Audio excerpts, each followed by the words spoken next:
Bien, chicos, no te asustes por lo que estás viendo en la pizarra, ¿sí? Solamente lo que nosotros hemos hecho acá es colocar un poquito las definiciones, ¿no? Sobre los conceptos que generalmente vamos a utilizar nosotros en el desarrollo de este tema, ¿no? Que es las leyes de Newton. Pero una de las ideas que nosotros debemos tomar en cuenta al momento de empezar a hablar de las leyes de Newton es que muchos hemos experimentado de estas leyes, pero muy poco hemos querido comprenderlas o hemos querido ver estas leyes. Eso es uno de los puntos que nosotros debemos tomar en cuenta, ¿no? O sea, todos los días nos encontramos con las leyes de Newton porque están en todos los aspectos del movimiento, pero hacemos a veces caso omiso a lo que sucede, ¿no? Y no nos preguntamos por qué suceden algunas cosas. Muy bien. La teoría en la física, visto de acá es uno de los ejemplos más grandes que nosotros vamos a tener, la teoría en la física busca que nosotros podamos comprender qué es lo que sucede en la naturaleza. Esos textos que nosotros tenemos que estar leyendo para poder comprender algo que alguien ya descubrió, simplemente está basado en esto, ¿no? ¿En qué? ¿Qué se suele hacer? En explicar cómo sucede un determinado fenómeno. Entonces, esa es la idea. Hace mucho tiempo atrás, la idea sobre el movimiento estaba basada en las teorías de nuestro amigo Aristóteles, algo que seguro por ahí te acordarás que comentamos cuando estábamos haciendo nuestros estudios sobre movimiento de proyectiles, si es que no me acuerdo. Entonces, cuando nosotros hablamos en esta parte, no, de lo que viene a ser las ideas de Aristóteles, las ideas de Aristóteles eran muy contradictorias con lo que pasaba en la naturaleza. El primero que empezó a investigar en forma diferente, ¿no?, la naturaleza fue nuestro amigo Galileo Galilei. Y el quien continuó con sus estudios fue nuestro amigo Isaac Newton. Entonces, seguro tú puedes creer lo mismo que creía la gente y lo mismo que dijo Aristóteles hace mucho tiempo. Que mientras más fuerza tú apliques a un cuerpo, mayor será su velocidad. Y ojo, que esa es una idea que es muy lógica al azar. Uno comienza a pensar, mira, si yo lanzo este plumón con mucha fuerza, va a salir con mucha velocidad. Si yo lo lanzo con poca fuerza, va a salir con poca velocidad. Ah, que no me crees.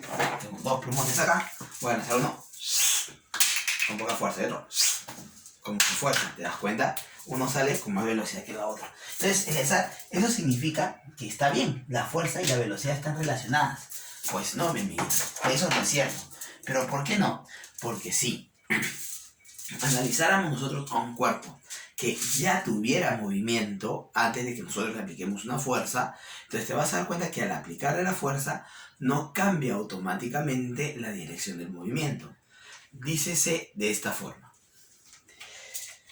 ¿Tú alguna vez has manejado bicicleta o has visto a alguien manejar bicicleta y te habrás dado cuenta que cuando esta persona está manejando bicicleta no puede doblar de frente todo el timón, sino que tiene que inclinarse un poco, doblar el timón poco a poco, porque si tú quiebras el timón de frente, ya sabes lo que pasa, ¿sí o no? Claro, sí, te sacas la... Ya, muy bien.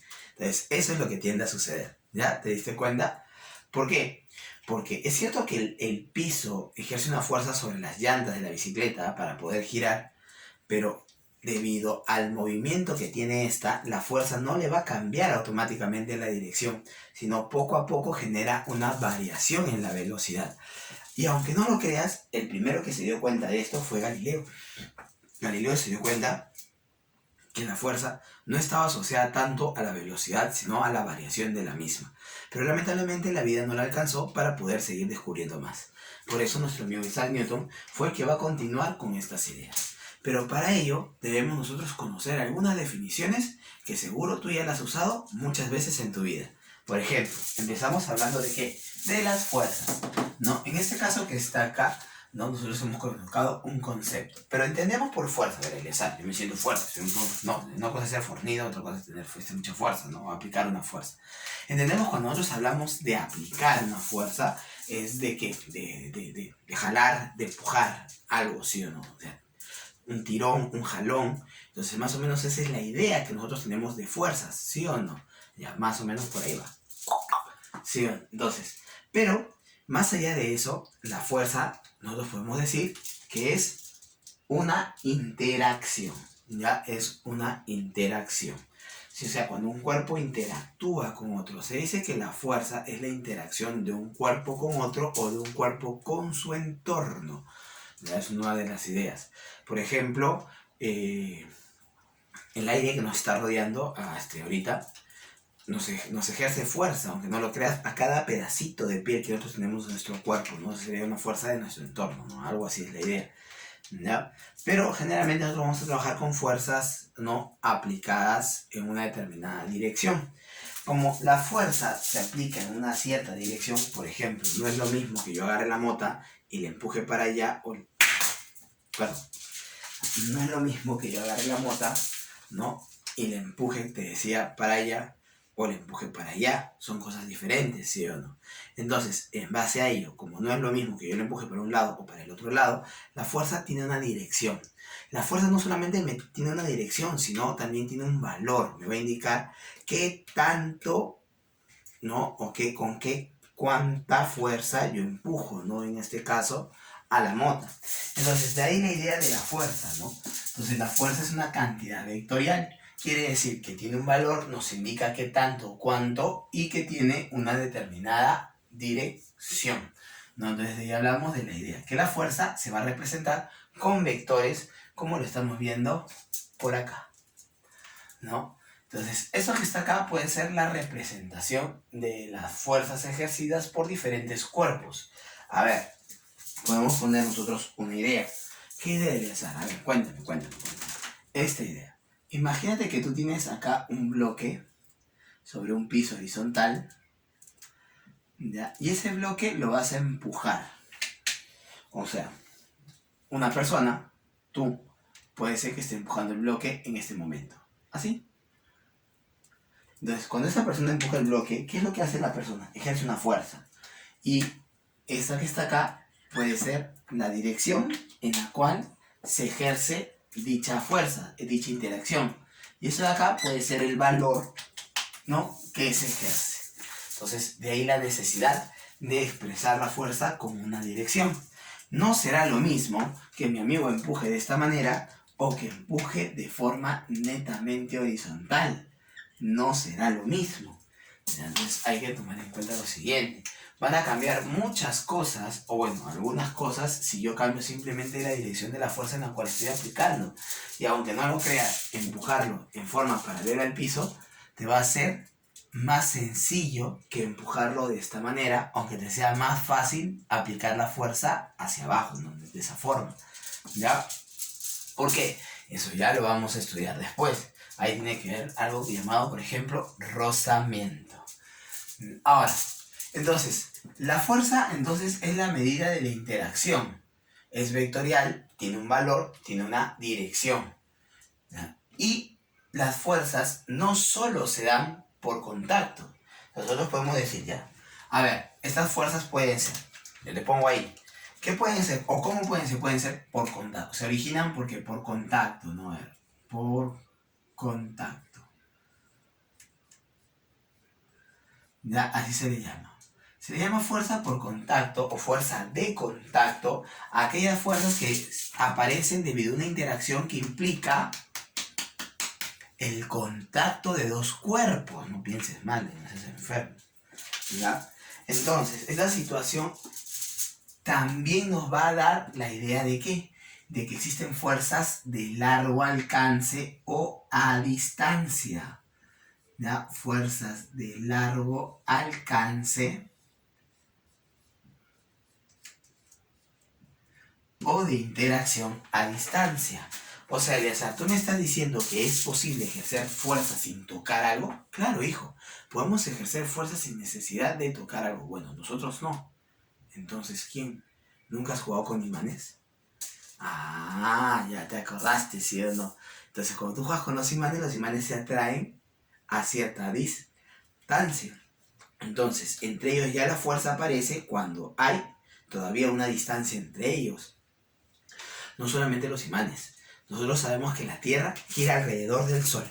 ¿Y por qué la Tierra gira alrededor del Sol y no se va de la órbita? Porque el Sol le ejerce una fuerza a la Tierra. Pero entre la Tierra y el Sol no hay nada. es vacío. Entonces la fuerza entre la Tierra y el Sol es una fuerza también de largo alcance. ¿Ya? Entonces una fuerza de largo alcance. Muy bien, muy bien. Entonces ya conocemos un poquito más de las fuerzas. Ojo con esto. Las fuerzas en el sistema internacional se van a medir ¿en quién? Se van a medir en Newton. ¿Ya? La unidad de la fuerza en el sistema internacional es el Newton. O sea, cada vez que nosotros querramos expresar la medida de la fuerza, debemos hacerlo usando el Newton como unidad. Oye, Eliezer, te equivocaste. ¿Por qué? Porque si se ha escrito Newton, Newton es nombre propio, va con mayúscula. No, porque recuerda, cuando es la unidad, se escribe en minúscula. Esa es la norma del sistema internacional. El símbolo sí se expresa con mayúscula, como lo hemos colocado por ahí. ¿Ya? Muy bien. Entonces, tenemos ya una idea más clara de la fuerza. Pero, ¿qué hace la fuerza? Ya lo dijimos, ¿no? Nuestro amigo Galileo llegó, ¿no?, a tener, ¿no?, como quien dice, una cierta sospecha de que las fuerzas estaban más asociadas al cambio de la velocidad que a la velocidad misma, como decía Aristóteles. Pero como no pudo llegar a una relación matemática entre la fuerza y este cambio que él creía que causaba, entonces ahí nomás se quedó como una idea nada más, ¿no? Entonces es Newton el que va a encontrar esta relación matemática entre la fuerza y la variación de la velocidad, ¿ya? Pero eso lo hablaremos después, ¿ya? Después. Una de las cosas que nosotros podemos llegar a pensar es que cada vez que tú le aplicas una fuerza a un cuerpo, estás haciendo que este cuerpo cambie su estado de movimiento. Por ejemplo, si yo tengo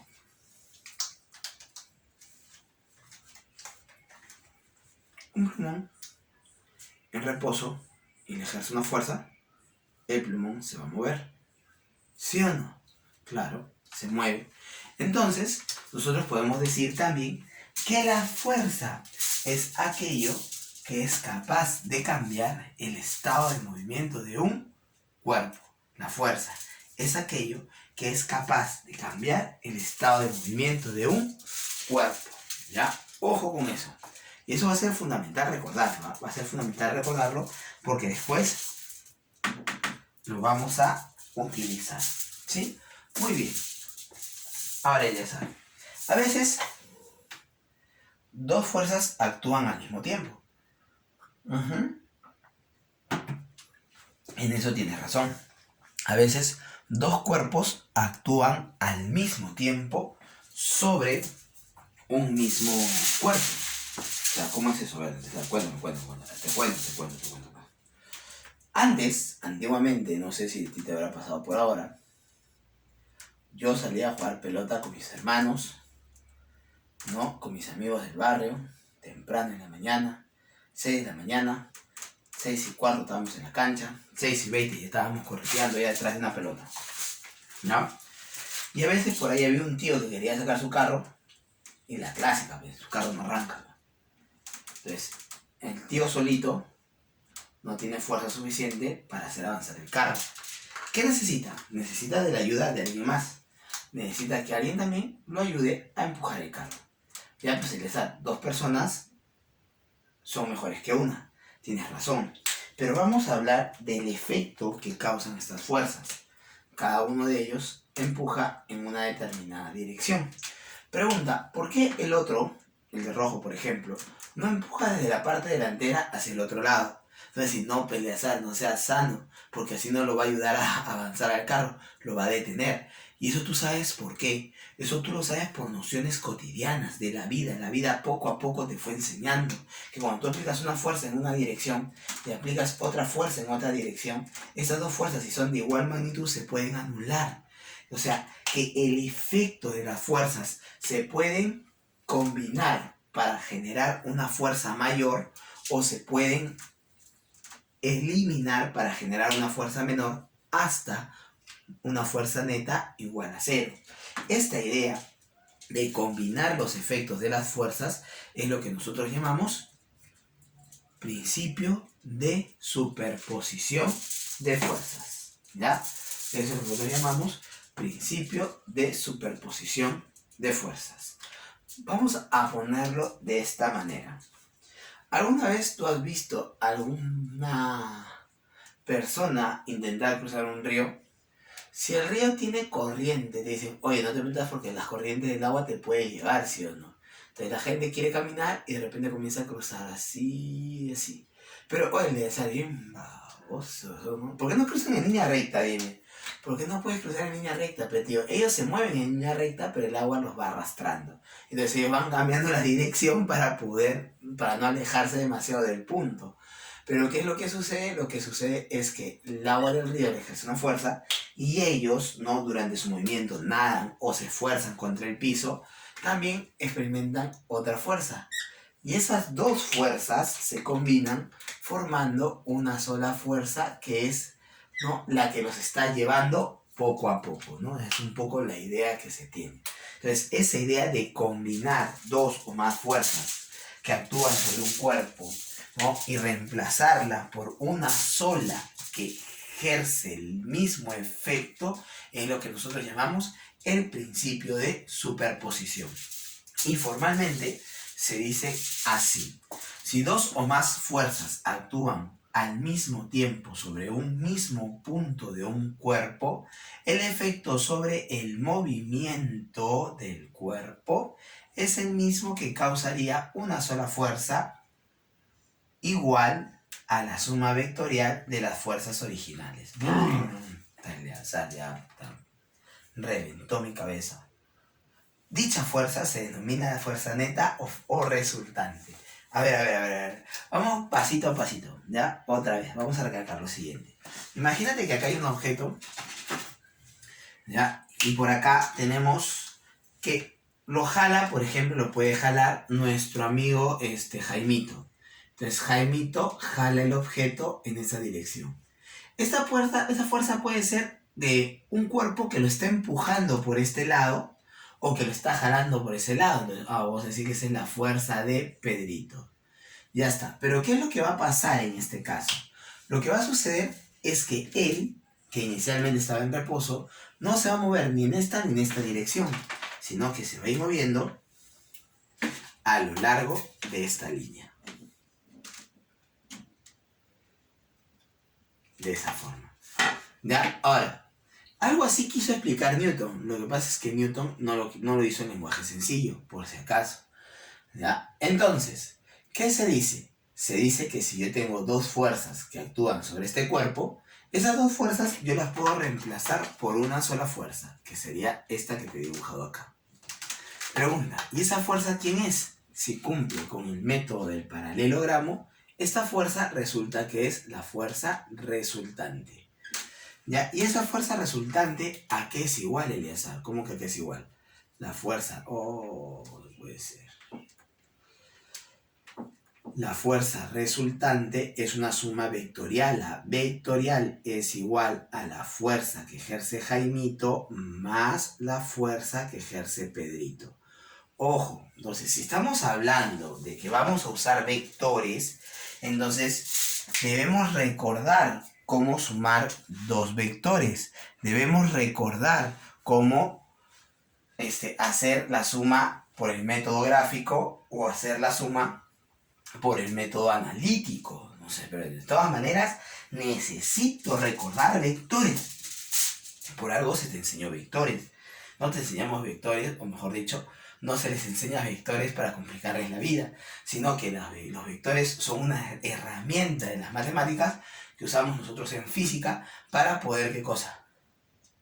Para poder volver más sencillo el estudio. Si no tuviéramos un vector que nos indique la dirección en la cual que aplicas una fuerza, tú pensarías cómo harías para representar, ¿no? O dar a entender hacia dónde está dirigida la fuerza que está siendo aplicada. No, pues sería muy complejo. Es más, seguro ni siquiera te lo imaginas, porque siempre te lo han puesto como vectores, con flechas. Es siempre la idea que has tenido, ¿ya? Entonces, a pensar un poquito en eso. En caso general, si sobre el cuerpo actúan varias fuerzas, estamos quedando que la resultante o fuerza neta de todas ellas, o sea, todas ellas, así sean dos o sean más, las puedes cambiar por una sola, ficticiamente, ¿no? Ficticiamente la puedes cambiar por una sola, que causa el mismo efecto que todas ellas al mismo tiempo. Y esto que está acá se dice que es igual entonces a la suma vectorial. A la suma vectorial, ¿ya? De todas las fuerzas que actúan sobre el cuerpo. Y eso de ahí sería la fuerza neta. Muy bien, entonces ahora que ya sabemos un poquito de la fuerza neta, ¿de qué podemos hablar? Ahora sí podemos entrar, ya que sabemos un poco de las fuerzas, podemos entrar a hablar de las leyes de mi amigo Isaac Newton. Salud.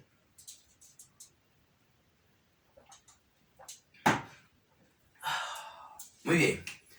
Veamos por acá. La primera ley de Newton, denominada ley de inercia. ¿Por qué? ¿Por qué? ¿Por qué? Espera, pasito. La primera ley de Newton tiene una importancia tremenda, ¿ya? Porque nos va a explicar, como quien dice, qué sucede cuando nada perturba a un cuerpo. Más o menos esa es la idea. ¿De qué forma, César? Primero, nuestro amigo Galileo Galilei, aunque usted no lo crea, sigue apareciendo, ¿sí? Se puso a jugar con sus bolitas. Suave. No fue relax. A ver, ¿cómo es eso, César? A ver, explícame. ¿Cómo que se puso a jugar con sus bolitas? Ya. Te cuento que nuestro amigo Galileo creaba sus propios planos inclinados, ¿verdad? O sea, él tenía su plano inclinado, soltaba una bolita y la bolita rodaba. Ponía acá un camino recto, la bolita avanzaba. Y luego la bolita subía por otro plano inclinado.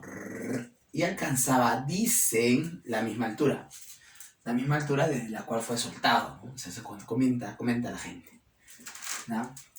Cuentan por ahí que nuestro amigo Galileo cambió la pendiente porque él tenía diferentes planos inclinados, ¿no? O sea, imagínate, mantiene uno así y después cambia a otro más Paraguay, luego le pone otro no tan Paraguay, ¿no? O sea, así, otro un poquito más así, otro un poquito más así, de esa forma. Y de todas maneras la bolita la soltaba y la bolita en todos los casos alcanzaba casi siempre la misma altura, ¿no? Entonces, eso le daba a pensar a mi amigo Galileo que sí, de todas maneras había una fuerza de resistencia, ¿no? Pero mínima. Pero, ¿qué pasaría si no existiera, ¿no? Por ejemplo, esta pendiente. Entonces, el móvil se mueve, la bolita se movería en línea recta hasta el infinito y más allá. Y de ahí la idea de que Galileo nos dijo que todo cuerpo tiende a permanecer en su estado de movimiento. Eso de ahí con el tiempo se va a ordenar. Y va a llegar nuestro amigo Galileo y nos va, nuestro amigo Isaac Newton y nos va a decir lo siguiente. Algo parecido a esto, ¿ah? Es que lo escribí en latín. Todo cuerpo permanecerá en su estado de reposo o de movimiento con velocidad constante, MRU, de reposo o de movimiento. Permanecerá en su estado de reposo, de movimiento, si sobre él no actúa una fuerza neta. O sea, no hay fuerza que se le aplique, ¿no? al cuerpo. Si el cuerpo no experimenta ninguna fuerza, entonces o bien el cuerpo se queda en reposo, o bien el cuerpo se queda moviéndose con velocidad constante en línea recta. Ahora, vente a comprobar eso. No puedes comprobarlo, pues hijo, no se puede comprobar acá en la Tierra, porque en la Tierra todo está sometido a fuerzas. Pero ¿sabes qué? Eleazar, tú me dijiste que yo puedo cambiar a un conjunto de fuerzas por una sola fuerza que cause el mismo efecto. Estás en lo cierto. Pero dime, entonces, yo no podría aplicar una idea similar a esta diciendo que si la resultante de todas esas fuerzas es cero, es como si sobre el cuerpo no actuara ninguna fuerza. Es una analogía que podría ser válida hasta cierto punto, ¿no? Hasta cierto punto. Si sobre un cuerpo no actúan fuerzas, o si la resultante de todas las fuerzas que actúan sobre el cuerpo es cero, podríamos decir nosotros que el cuerpo debería permanecer en reposo si estaba antes en reposo o moviéndose con velocidad constante. Entonces, muy bien, en función a ello, ¿qué es lo que se dice? A ver, dime tú, ¿recuerdas o no recuerdas? ¿Qué acabamos de decir? Si sobre un cuerpo no actúan fuerzas, no hay quien perturbe su estado de movimiento. Ese es uno de los puntos. Por lo tanto, un estado de movimiento sin perturbación es lo que nosotros podemos llamar estados naturales.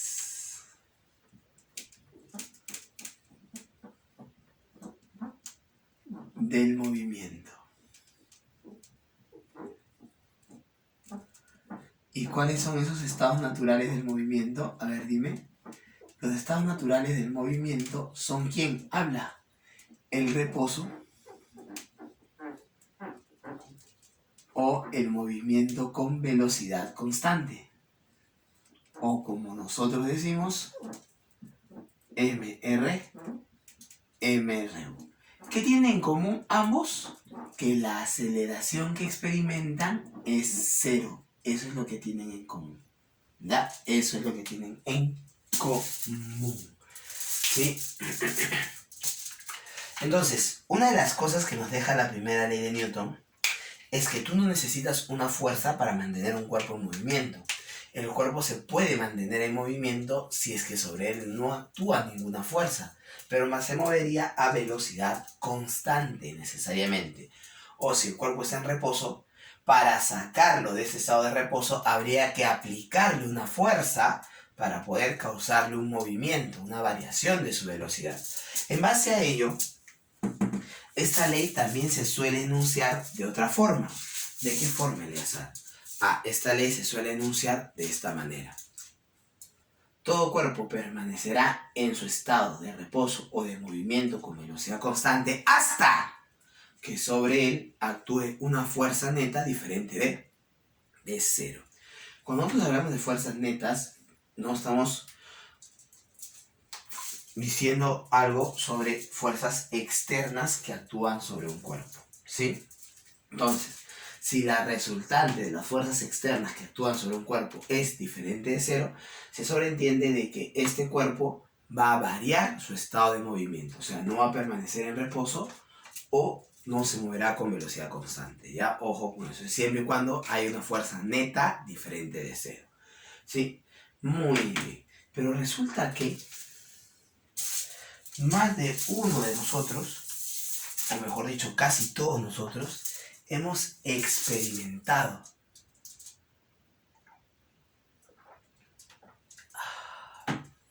los estragos de la primera ley de Newton, ¿no?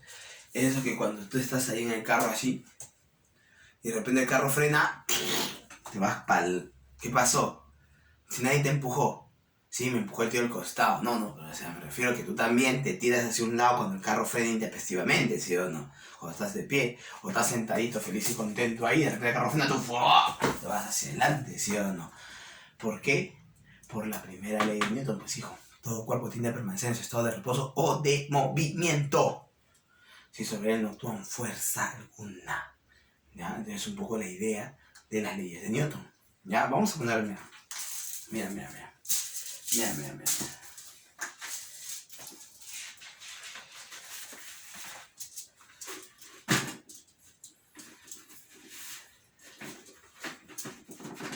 Muy grande la mota, hijo.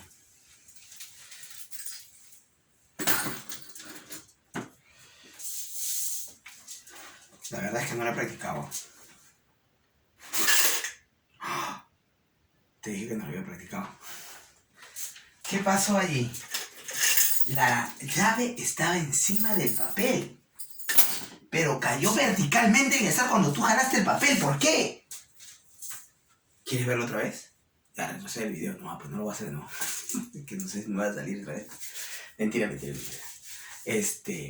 Porque la llave tiende a permanecer en su estado de reposo.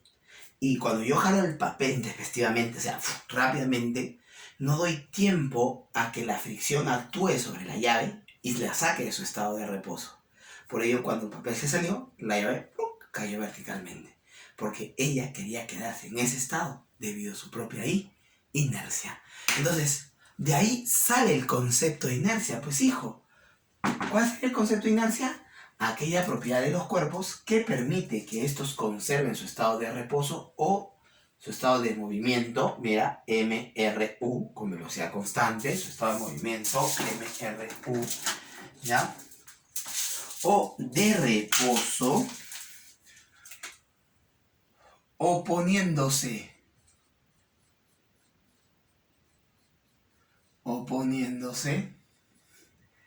al cambio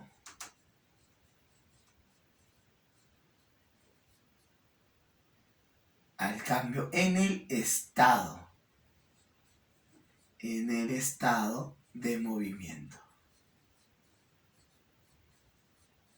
¿Ya? Y cuando decimos acá de movimiento, incluimos también al estado de reposo, ¿ya? Entonces, ¿qué podemos decir de la inercia? ¿No? Que es aquella oposición que ofrece un cuerpo al cambiar su estado de reposo o de movimiento, ¿ya? Eso podríamos decir que es la inercia. De acá vamos a analizar un poco más allá y nos vamos a dar cuenta de algo muy importante. Dime, ¿qué te cuesta empujar más? ¿Una caja con mucha masa o con poca masa? Con mucha masa, Eleazar. Si te cuesta más cambiar el estado de movimiento de una caja con mayor masa, quiere decir que hay más dificultad, hay más oposición, hay más inercia. Entonces, pensá. ¿Ya? Ojo con esa parte respecto a la inercia. ¿Sí? Entonces, la primera ley de Newton dice que todo cuerpo permanecerá en su estado de reposo o de movimiento con velocidad constante si sobre él no actúa una fuerza neta o hasta que una fuerza neta diferente de cero lo saque de dicho estado. ¿Ya? Muy bien. Ahora, quédate ahí, que yo tengo para ti preparado un ejemplito de cómo usar la inercia. Espérame.